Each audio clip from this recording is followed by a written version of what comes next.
आज हम बात करेंगे हरियाणा इलेक्शन की। हरियाणा इलेक्शन में ऐसा भाजपा क्या करे कि वो जीत सकती है। जी हाँ, टॉपर पार्टी कैसे जीत सकती है। पहले दिए गए सजेशन के अनुसार इन्होंने 1 अक्टूबर से चुनाव की डेट आगे बढ़ा के 5 अक्टूबर कर दी है। इससे कम से कम इनके 2 से 3% जो वोट शेयर है वो बच गया है।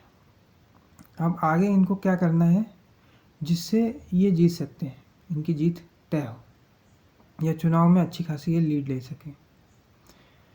तो पहला तो ये है कि जो उम्मीदवार जीत सकता है उसी को उतारना है।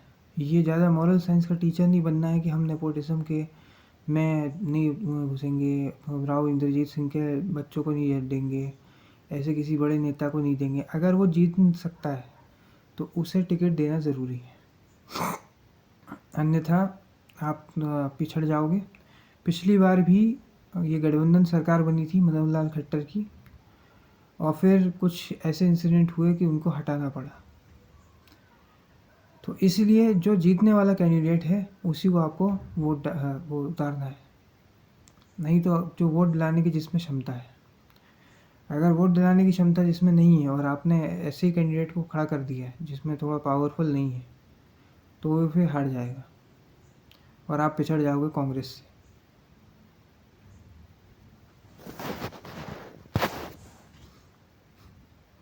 दूसरा है कि जाट आपको वोट नहीं डालने वाले, इसलिए जाटों पे ज़्यादा फोकस करने से मतलब नहीं है।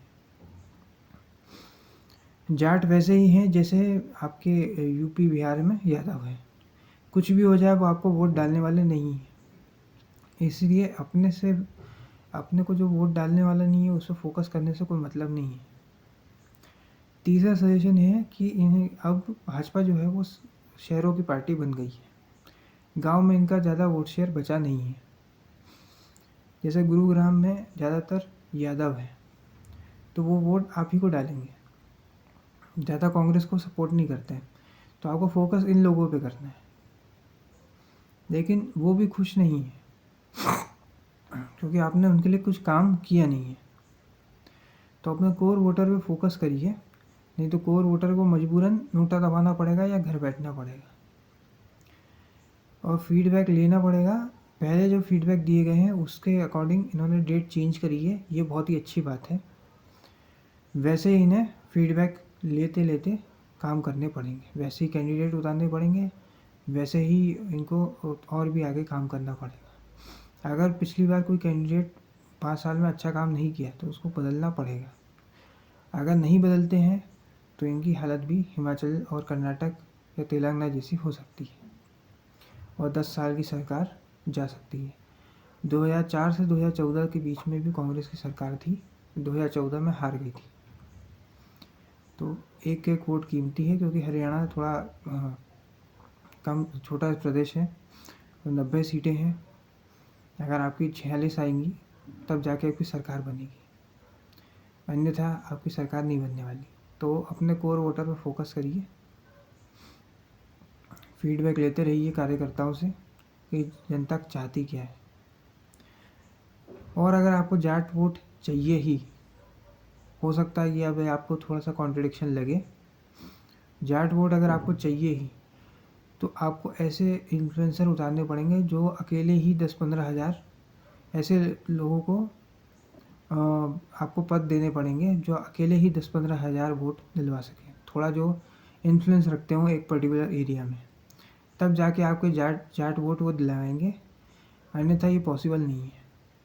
अब इतने कम समय में नए पदाधिकारी खड़े करना तो मुश्किल है, इसलिए अपने कोर वोटर पे ही फोकस करें जो शहरों में है। गांव में अब आप गांव की पार्टी बचे नहीं हो। अब बात आती है कि कांग्रेस को क्या करना है। अब आप सोचोगे कि ये तो भाजपा को सपोर्टर है तो कांग्रेस के लिए तो बोलेगा ही नहीं, लेकिन हम कांग्रेस के लिए भी बोल सकते हैं। कांग्रेस को ये करना है कि जाटों की पार्टी है आप, इसलिए आप कुमारी शैलजा को भी आगे बढ़ाते रहिए, जिससे आपको थोड़ा SC/ST वोट भी मिलते रहे। पूरे जाट तो आपको वोट डालेंगे नहीं और पूरे SC/ST वाले भी आपको वोट नहीं डालेंगे। थोड़ा वोट जो है बहन जी लेके जाएंगी, थोड़ा वोट जो है चंद्रशेखर रावण लेकर जाएगा तो थोड़ा थोड़ा वोट आपका कटता जाएगा। इसलिए हर चीज़ पे फोकस करिए, अन्यथा आपकी पार्टी भी साफ हो जाएगी। ये चुनाव जो है वो कांग्रेस का ही है, और अगर कोई ब्लेंडर नहीं किया गया तो कांग्रेस साफ भी हो सकती है। जैसे कोई क्रिकेट मैच होता है जो भारत को हराने के लिए होता है, वैसी सिचुएशन यहाँ पे है। इसलिए कोई भी ब्लेंडर नहीं करना, जैसे भाजपा के रामचरण जरगा ने किया था। जैसे भाजपा के नेता ने बोला था कि कुमारी शैलजा को सीएम कैंडिडेट घोषित कर दीजिए। अब ऐसे ब्लेंडर आप करोगे तो फिर तो दूसरी पार्टी लीड लेगी ही। अब इनके पास 3-3, 4-4 कैंडिडेट सीएम कैंडिडेट हैं कांग्रेस के पास, तो ये कोई बुरी बात नहीं है, ये इनका टैलेंट है। तो आप खुद भाजपा वाले आगे बढ़ के उनको क्यों आइडिया दे रहे हो जिसमें उनको दूसरे वर्ग का भी वोट मिल जाए।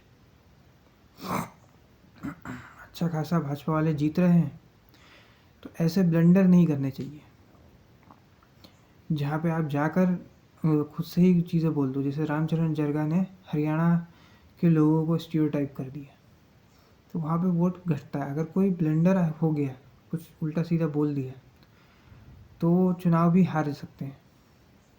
जैसे यूपी में जो अयोध्या का कैंडिडेट था, उन्होंने कह दिया था कि हम संविधान बदल देंगे, तो लोगों के मन में परसेप्शन आ गया कि इनको 400 सीट इसलिए चाहिए कि ये आरक्षण ख़त्म कर देंगे, तो इनको वोट मिले ही नहीं।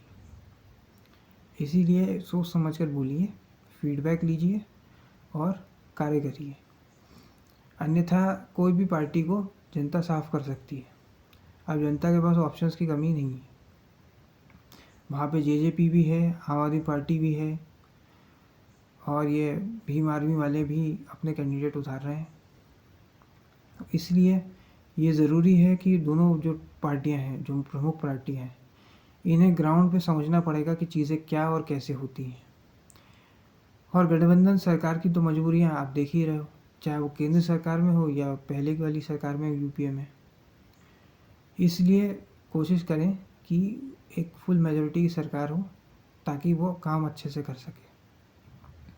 और भाजपा को फोकस करना पड़ेगा गुरुग्राम की जो जनता है उसके ऊपर, अपना कोर वोटर के ऊपर। अगर वो जाटों पे फोकस ज़्यादा करेगी तो जीत नहीं पाएगी, और जाटों पे अगर फोकस करना है तो फिर आपको पदाधिकारी भी वैसे ही इन्फ्लुएंशियल लाने पड़ेंगे, तब जाके आप जीतोगे। और अगर कोई ब्लेंडर नहीं हुआ तो चुनाव में अच्छी फाइट दे सकते हैं। जीतेंगे हारेंगे वो तो वक्त ही बताएगा, लेकिन आप पहले ही अगर हार मान जाओगे तो चुनाव तो वैसे ही ख़त्म हो जाएगा। इसलिए चुनाव तो आपको पूरी ताकत से लड़ना ही पड़ेगा। ये 242 का झटका मिलने के बाद हो सकता है कि कार्यकर्ताओं में उतनी खुशी नहीं है। हरियाणा में भी 10 में से 5 ही सीट मिली है, लेकिन फिर से आपको उठना पड़ेगा। जैसे कि अटल जी की कविता है कि टूटे मन से कोई खड़ा नहीं होता है, तो आपको वापस से खड़ा करना पड़ेगा खुद को, अन्यथा आप हरियाणा और महाराष्ट्र भी हार जाओगे। आज के इस वीडियो में इतना ही। अगर ये वीडियो आपको पसंद आया तो वीडियो को लाइक करें, शेयर करें, कमेंट करें और चैनल को सब्सक्राइब करें। धन्यवाद।